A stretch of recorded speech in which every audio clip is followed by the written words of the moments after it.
Timbog ang isang street-level individual matapos makuhanan ng pinaghihinalaang shabu sa Purok de Maclid, Barangay Cannery Site, Polomolok, South Cotabato.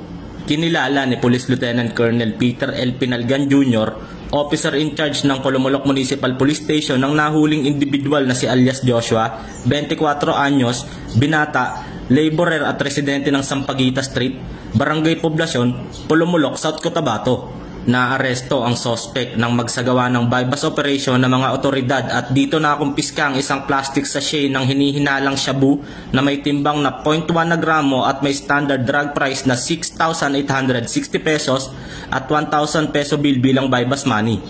Kasong paglabag sa Section 5 at 11 ng Article 2 ng RA 9165 o Comprehensive Dangerous Drugs Act of 2002 ang kahaharapin ng suspect.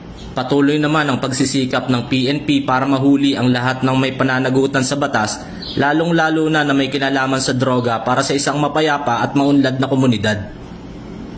Mula dito sa General Santos City, ako ang inyong Police News Network correspondent, Patrolman Mandia, alagad na batas, taga-taguyod ng Balitang Pulis.